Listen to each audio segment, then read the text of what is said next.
It's Dave here at Blue Bears Games.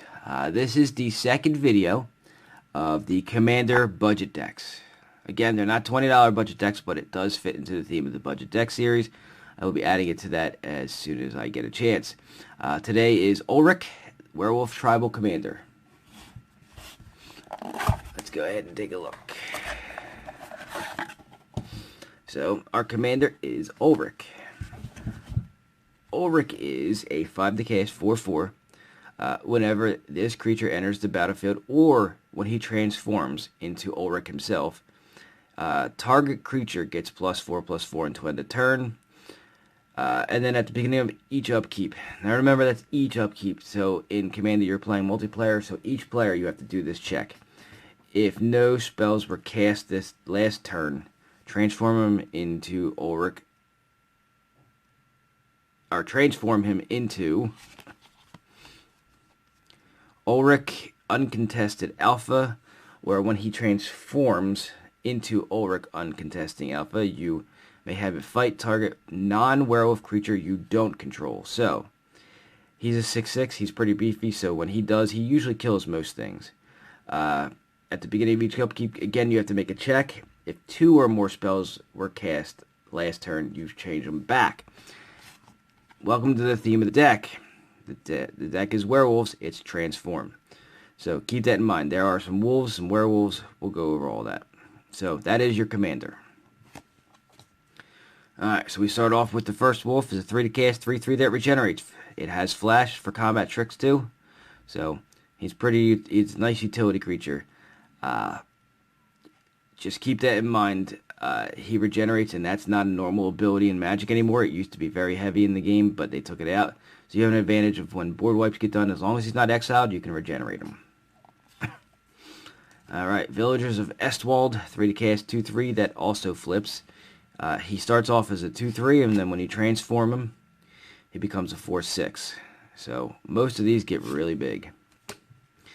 Next one up is Ulvenwald Captive. He's a 2 to cast, 1/2 defender. So he's essentially a wall to start with. But he taps to add a green to your mana pool, a little bit of rampant in there. And then when you pay to transform, and when you transform, he turns into a 4/6 that taps to add 2 colors to your mana. No longer defender, so he can sit there and attack as well. Tangle Claw Werewolf is a 4 to cast 2/4 that can block an additional creature each combat. So he can block 2. And you have to pay to transform him, and when you transform him, he becomes a Eldrazi Werewolf. That's a 4/6 with Vigilance, so he doesn't tap to attack. He must be blocked if able, and he can himself block an additional creature each combat still. Next up is Solitary Hunter. He is a 4 to cast 3/4 that has the transform ability that checks for if no spells were cast. He goes from a 3/4 to a 5/6 that has to be checked if he has to transform back. Next up is Shrill Howler. This is a 3 to cast 3/1. Creatures with power less than him can't block him. So if he's a 3/1, he can't be blocked by creatures with power 1 or 2. And as you make him grow, because remember, our commander really does a good job of beefing up the creatures, so he may be almost unblockable by the time you get this out and Ulrich out at the same time.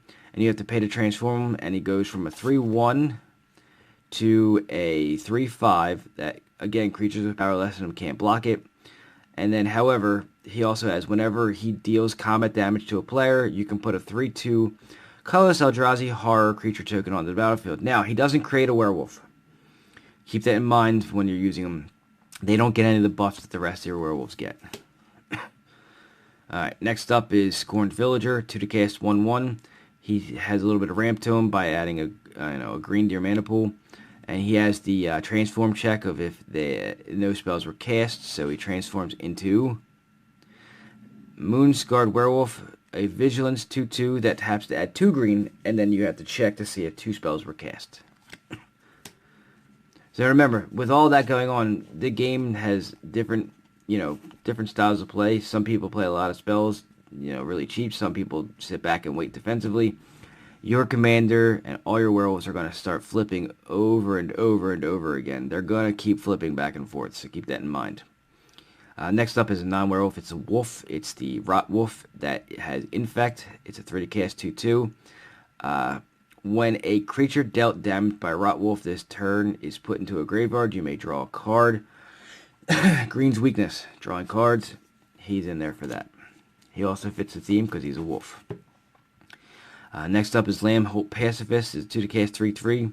He cannot attack unless you control a creature with power 4 or greater.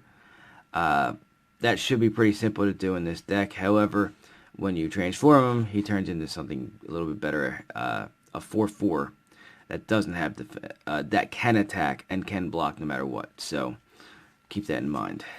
I just put him in there because he was really cheap mana cost. Next up is Lamb Holt Elder, 3 to cast 1/2.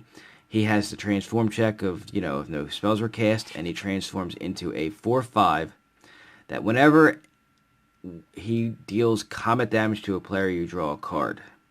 So again, more stuff to help draw a card. Now, if you didn't see that, he's only a 3 to cast, so he should be pretty easy to get out in the beginning of the game. Next up, Casting Prowler is our 1-drop. It's our 1-drop 2/1 that you can transform him when you have the mana. And he turns into Sinuous Predator, an Eldrazi werewolf. That's a 4/4 that can't be blocked by more than one creature, so he can't be double blocked. It's to help get rid of, he kind of helps get rid of the little chump blockies. Chump blockers are really prevalent, especially with token decks around. Hinterland Logger is a 2 to cast 2/1 that has the transform check of no spells. And he turns into a 4/2 Trampler. So, again, cheap to cast, 2 to cast. So, they become way bigger for the mana cost. Next up is Hermit of the Natternolls, 3 to cast 2/3. Whenever an opponent casts a spell during your turn, draw a card. It's to help alleviate those players that are blue that are key. Like, if the player is blue to your left and he always says, end of turn, I cast everything. You get to draw a card every time they do. Now, here's the best part. When he transforms, whenever an opponent casts a spell during your turn, you draw 2 cards. So, he can be really important if your opponent next to you on the left is a blue player. Next up, Gatsaf Shepherd, 2 to cast 2/2, with the transform check. He turns into a 3/3 Intimidator. Intimidator is a modern version of Fear, where the color is what makes them feared. So it can only be blocked by creatures that are artifact or, in this case, green. So keep that in mind. Alright, Cult of the Waxing Moon is your 5 to cast 5/4. He is I guess the win con, so to speak. He helps with it. He's part of it. Whenever a permanent you control transforms into a non-human creature, put a 2/2 green wolf creature token onto the battlefield. Now remember, everything transforms. They all have mostly the same condition of transforming and then transforming back. So every time they transform into the human version, you have an opportunity to transform into the non-human version based upon different parameters. Every time, remember, we're a multiplayer game, and that happens multiple times per round before it even gets back to your turn. Every time they transform into the werewolf version, that is not a human, you get a 2/2 green wolf. Essentially, this is a card that helps you swarm the board with token creatures. So keep that in mind. That is part of your, ability to win, is to keep throwing 2/2s onto the board, and eventually you're going to swarm the board. Next up is Arlen's Wolf. It just can't be blocked with creatures with power 2 or less, and it itself is a 3/2. So some small evasion. Then we have Street Spasm. It is an instant that deals X damage to a creature without flying you don't control. And then what happens is you can overload it instead. And it does X damage to each creature you don't control. Now, in Commander, there's many players. It's usually 3 or more. This hits everybody you don't control. Essentially, I know. The point of it is to wipe your opponent's side of the board from creatures. It kind of works like in Garrick's Wake, where it doesn't target your stuff and it removes your opponent's. Raid Bombardment is another one of those cards that helps you win your game. Whenever a creature you control with power 2 or less attacks, it deals 1 damage to that player, whoever you attacked, so it helps get extra damage in. Pillage is for utility. Destroyed artifact or land. Those are usually the most pesky things in Commander, specifically lands, because they just don't get interacted with very much. Mutiny, target creature an opponent controls deals damage equal to its power to another target creature that player controls. So, you're using your opponent's creatures to kill their own creatures. So, that's what that's all about. Inner Struggle, target creature deals damage to itself equal to its power.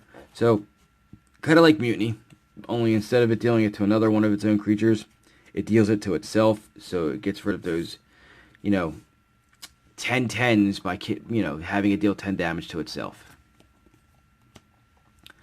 Gravitic Punch, same thing. Target creature you control, not same thing technically. It's a little different, but they all have the same theme to them. Target creature you control deals damage equal to its power to target player with Jumpstart. So you saw how big our commander is. Ulrich himself can be a 6/6. With Gravitic Punch, you can go ahead and just deal 6 damage straight to the dome of anybody. It has Jumpstart for in case you want to use it again. Village Messenger. 1 to cast 1/1 haste. At the beginning of each upkeep, you have to flip him if no spells were cast. He flips into a 2/2 menace that has the transforming back ability. So he's a 1-drop that has haste. So you at least get the 1 damage in if you go first. Village Ironsmith is a 2 to cast 1/1 first striker that has the transform ability. And he transforms into a 3/1 first striker. So good utility there. Vilden Pack Outcast is a 5 to cast 4/4 trampler. He has 2 abilities here. One of them is to transform him. Another one is to give him basically what we call fire breathing, but with the -1. I guess that's there is another set of creatures that does that. That gives +1 -1 until end of turn. But when you transform him, he becomes a 5/7 trampler that has colorless fire breathing on him. So he gets +1/+0 for each color unless you put into him. Ulrich's Kindred is a 3 to cast 3/2 trample. His ability is green, kind of like the Wily Bandar that we first started off with. He can give other attacking wolves or werewolves indestructible until end of turn. So that's important because you can pull combat tricks with that where they think that they're going to... You can attack with smaller creatures. They think they're going to get... your opponent's going to block it, think it's going to kill it, and then it'll just stay alive because it's indestructible. Or... if there aren't many board wipes that are instants, so that ability doesn't really apply that well for board wipes, but it can. There are some. Up next, Smoldering Werewolf. 4 to cast, 3/2. When Smoldering Werewolf enters the battlefield, it deals 1 damage to each of up to 2 target creatures. So you're paying off tokens, 1/1s, what have you, and then you can pay to transform them into Erupting Dreadwolf. Whenever Erupting Dreadwolf attacks, it deals 2 damage to target creature or player. Now, it doesn't have to be the blocking one. Some of these creatures have it where it deals damage to the creature it's blocking it. You can deal 2 damage to target creature or target player. So, keep that in mind. Pyreheart Wolf, 3 to cast 1/1. When it attacks, each creature you control can't be blocked by this turn except by 2 or more creatures. Okay, essentially this turns all of your creatures into menace creatures, so they all gain menace. It also has Undying that when it dies, it comes back into play with a +1/+1 counter on it. Kessig Forge Master. It's what I was talking about earlier about how some of them only deal it to defend to the thing it's blocking it. When it blocks or becomes blocked by a creature, it deals 1 damage to that creature. That's what I was talking about. But he also flips and turns into one that deals 2 damage to that creature instead. So, next, Howl Pack Wolf, 3 to cast, 3/3. It can't block unless you control another wolf or werewolf. That's pretty easy in this deck. Hinterland Hermit is a 2 to cast, 2/1. At the beginning of each upkeep, if no spells are cast, transform him just like the rest. Transforms into he must be blocked to Fable 3/2. So, Ember Eye Wolf is a 2 to cast, 1/2 haste that has, a double fire breathing on it. So early game, not too impressive. Late game you can make him hit for a bunch. So keep that in mind too. Deranged Whelp, 2 to cast, 2/1 menace. Can't be blocked except by 2 or more creatures.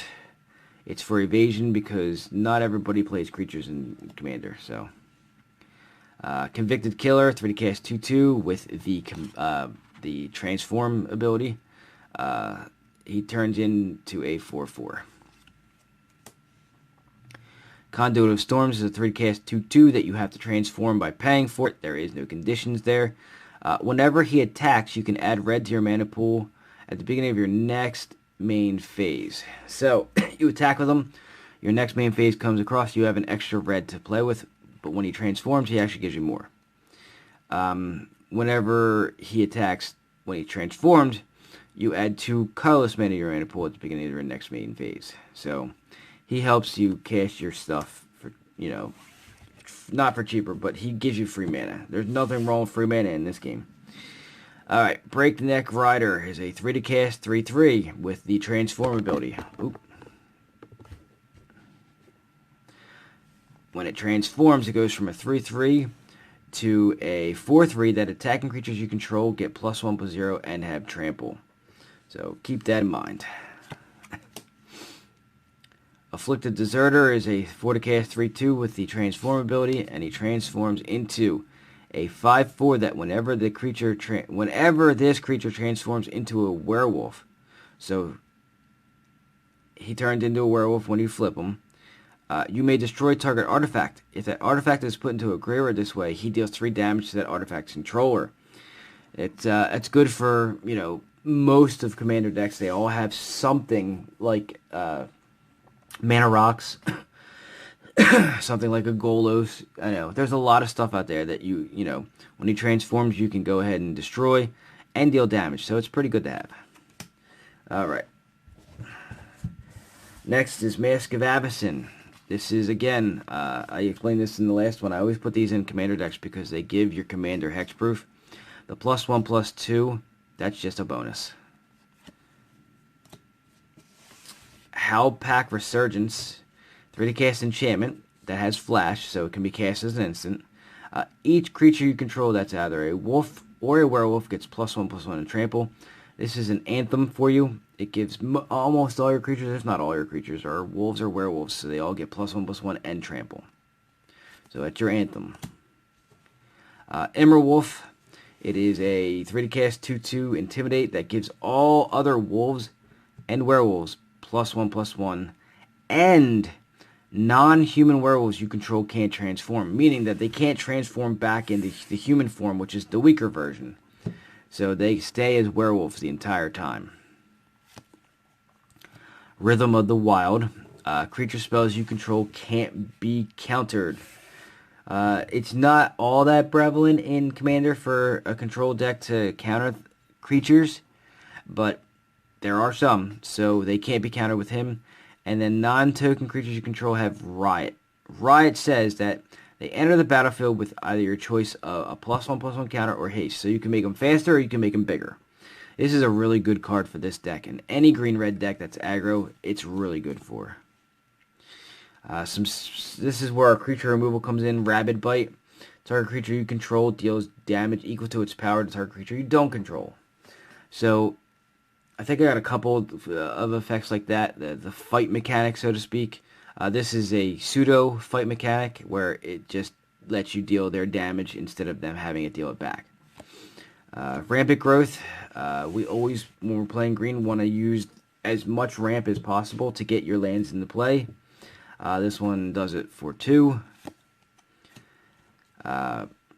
Part of your kill is if you're swarming the board with 2/2 tokens or a lot of creatures you want to overcome. And I believe I have Overrun in here as well. These are how you win the game for the most part. It gives your creatures, it buffs them all and gives them trample so that they can get through defenders. So that's your way of killing. Some more ramp, some Nissa's Pilgrimage. 30 casts, search your library for up to 2 basic land cards. Reveal them, put them in, put 1 onto the battlefield tapped and the rest into your hand. But if you have Spell Mastery, you can search for 3 and put 1 into play and 2 into your hand.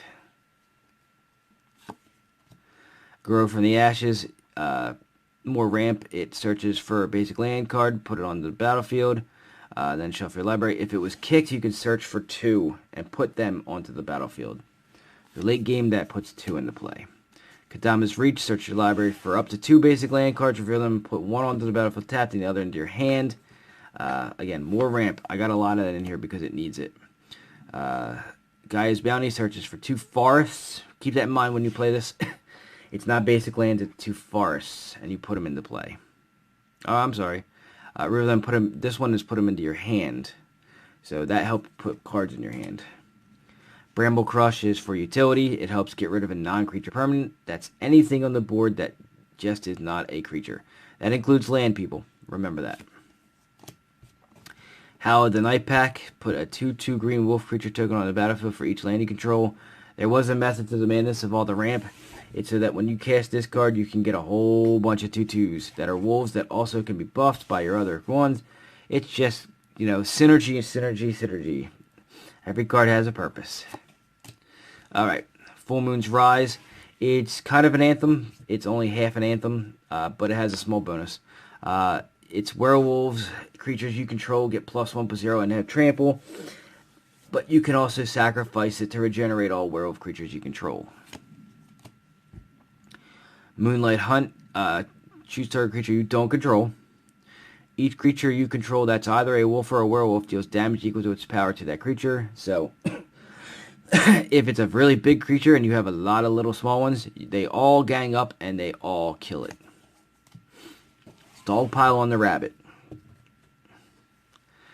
Moon Mist. It transforms all your humans. So rather than having a criteria that has to be met each turn, this will actually transform them as an instant. So if you want your creatures to transform all at once, you go ahead and play this.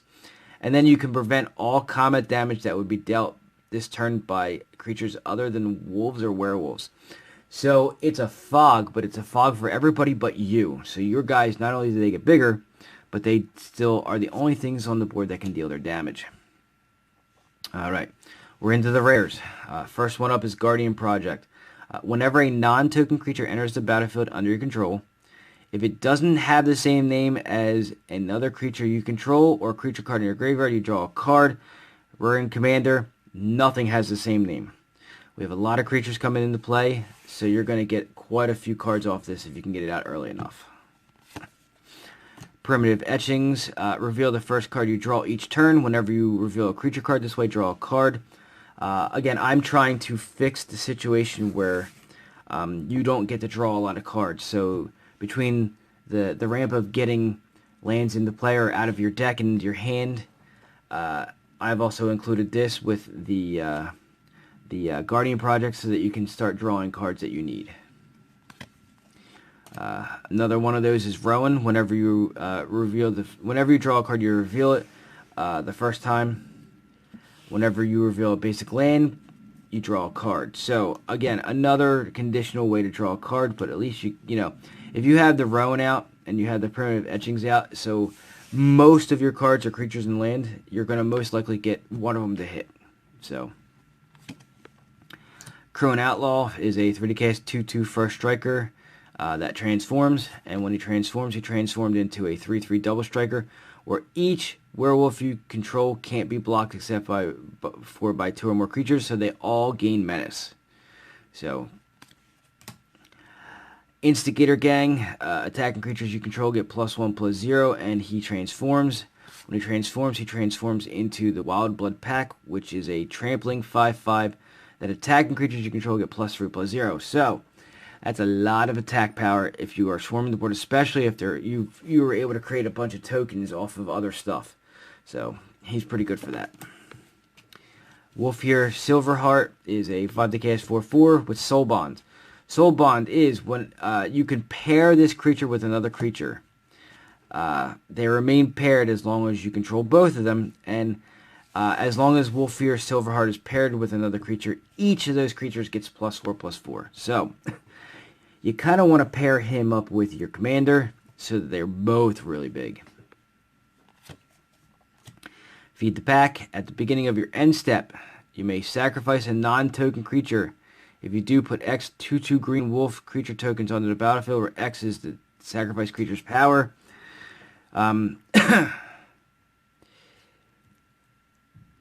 of one of those things where if your commander's out and you have the mana to keep casting them from your command zone because you have the commander tax, he can create a whole lot of tokens for you. He can help create a whole lot of tokens for you.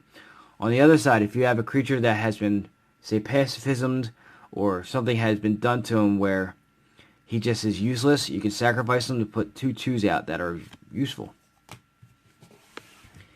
So for the lands, we're going to go with a Rogue's Passage. It makes a creature unblockable. For commander, if your commander is the one dealing the damage and you make him unblockable, you have to tally that up as this person has commander damage, because if your opponent is dealt 21 commander damage for combat damage, by the way, not regular damage. So if you deal 21 combat damage with your commander, they lose. So keep that in mind when you're playing.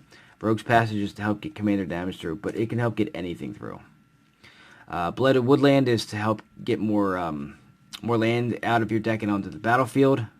It just taps and sacrifices to do that. Timber Gorge is one of the many different dual lands that we chose. This one's the red-green. This one gives you a life for the red-green when it comes into play. This one gives you a life when it comes into play. The Guildgate, and then the 2 faux fetches of Evolving Wilds and Terramorphic Expanse so that you can get land out of your deck. The rest of the lands are fleshed out with, I believe it's 15 mountains and 15 forests so that you can cast your stuff. So that is the Ulrich Werewolf Tribal Commander deck.